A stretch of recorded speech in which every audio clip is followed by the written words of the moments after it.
Thank you so much for viewing our webinar on food service fees. My name is Shelley Hughes and I'm a finance manager at edOps. On other webinars in this series, you'll be hearing from my colleague Michael Watts. My colleague Vera Krimnis was also deeply involved in the content creation for this webinar series. On this webinar, I'll be guiding you through a deep dive into the financial benchmarks and cost drivers of the food service student expense category. As a quick reminder from our introductory webinar, remember to think about all the key inputs into a strategic decision other than just financial benchmarking. Here you can see the key questions you should be asking yourself.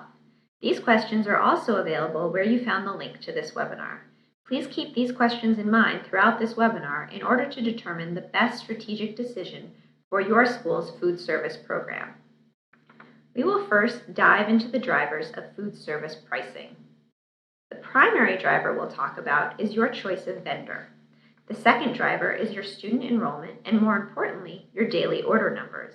And finally, we'll talk about the importance of negotiations for your food service contracts.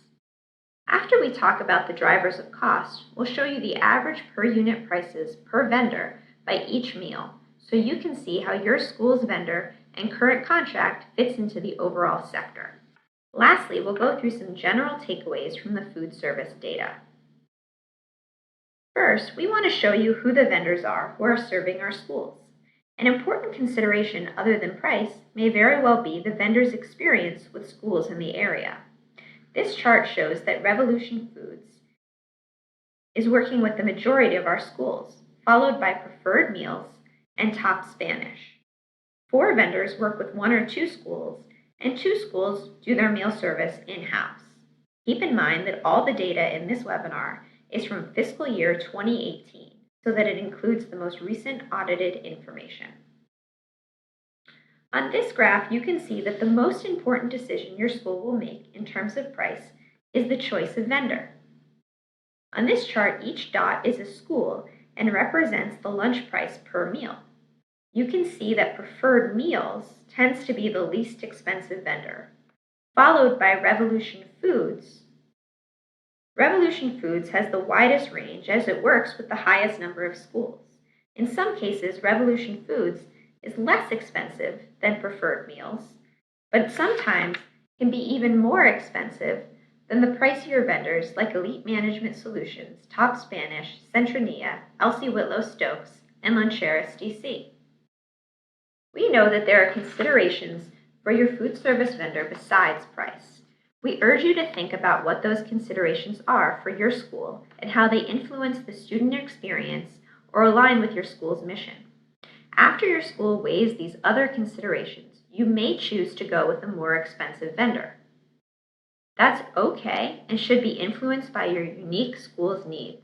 However, we want you to have a tool to properly understand the financial impact of that decision. Where you found the link to this webinar, you will see a link to a tool that helps you determine the financial trade-off you are making. You can compare a potential vendor's pricing with Preferred Meals, the lowest price vendor in DC, or Revolution Foods, the most commonly used vendor in DC. You can then enter the price per meal that you have either from an offer from that vendor, or later in this webinar, we will show you the average price per meal of all the vendors in DC. You'll then need to enter estimates for the total number of school days for your school calendar multiplied by your expected daily order numbers, which will tell you the annual number of meals for each meal category. If you need a general estimate to use for calendar days, we suggest using 180 days. Once you've entered all that information, you will be able to compare the total annual cost of your potential vendor to Revolution Foods and Preferred Meals. Once again, we understand that you may make decisions for reasons other than price, but we think it's important to understand the annual cost of that choice. For example, in this example, Preferred Meals and the potential vendor have over $100,000 difference in price. That means that the cost of switching to that vendor could be over $100,000 per year. We have discussed how your vendor choice is the most important consideration in the cost of your food service. However, we also want to touch on something called economies of scale. Economies of scale means that you can get a lower per unit price by buying in bulk. For example, you can get paper towels for less money per roll if you buy them at Costco instead of CVS. For food service, this also applies. Your food service vendor can use the same van to drop off the meals and the same staff time of the people on that van to deliver you 5 meals or 500 meals. So if you order 500 meals, you should pay less per meal than if you ordered just 5. You can see from the trend line on the graph that price per meal does tend to come down with the increase in order numbers. That means that if your order numbers are increasing, you should renegotiate your contract to reflect the lower per unit costs. However, I'm going to throw in a math term, which is R squared. The R squared tells us how much of the per unit pricing is determined by the order number. The R squared for this trend line means that just 9.5% of the variance is explained by order number. That's not a lot, so there's other stuff going on. Maybe your school rents equipment from the vendor or contracts for meal servers, and that's included in the per unit price. You want to look at how your price compares to what the trend line would suggest. Think about the extras that you have in your contract, and then consider if your price makes sense. The next slide shows us a quick and easy way to see how you compare to the trend line. Using the equation on this slide, plug in your expected daily orders and see what price you should expect. If the price you pay is higher, think about whether you get enough extras to justify that higher price. The next few slides will show you the average price per vendor for each meal. These slides will help you figure out how your price and choice of vendor fits into the overall market and can be helpful if you are considering switching vendors or adding a meal like snack or dinner. These average prices can be plugged into the spreadsheet I mentioned earlier that you can find where you found the link to this webinar. These slides also show you the general reimbursement rate for a free and reduced price lunch, free reimbursement rate for both the National School Lunch Program, or NSLP, and Healthy Schools Act, or HSA. This does not include any extras for menu certification or severe needs, so please compare it with your actual reimbursement rate from your latest NSLP and HSA claims form. For breakfast, Luncheras DC is the most expensive vendor.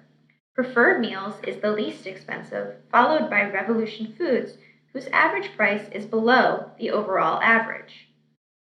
On average, schools tend to lose money per meal for breakfast compared to the reimbursement rate. The lunch rates show the same trend, with Luncheras DC as the most expensive vendor and Preferred Meals as the least expensive vendor, followed by Revolution Foods, which is below the overall trend. On average, schools tend to make money on lunch per meal on lunch, given the free reimbursement rate of $3.43. The snack per meal rates are most expensive for Elsie Whitlow Stokes, least expensive for Preferred Meals, and Top Spanish and Revolution Foods are also below the overall average.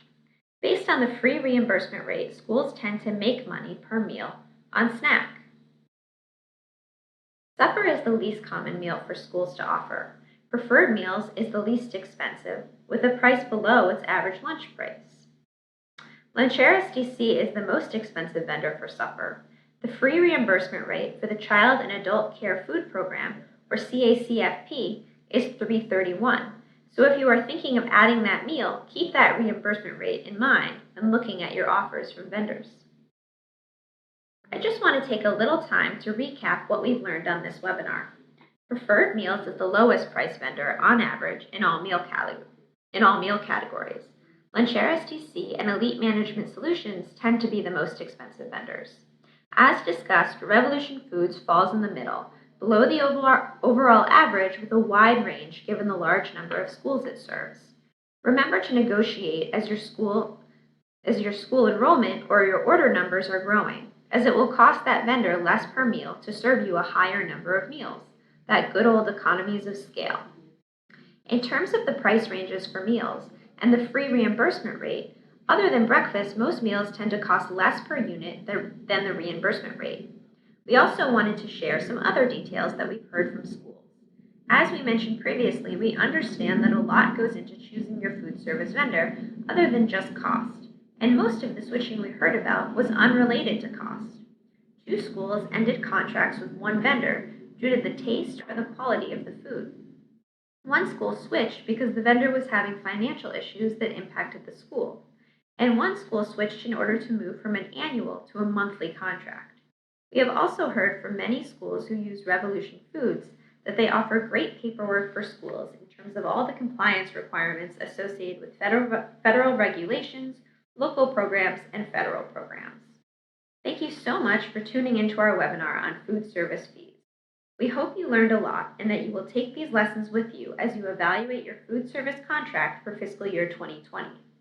We also hope you will click into our other webinars in this Direct Student Expenses Deep Dive webinar series.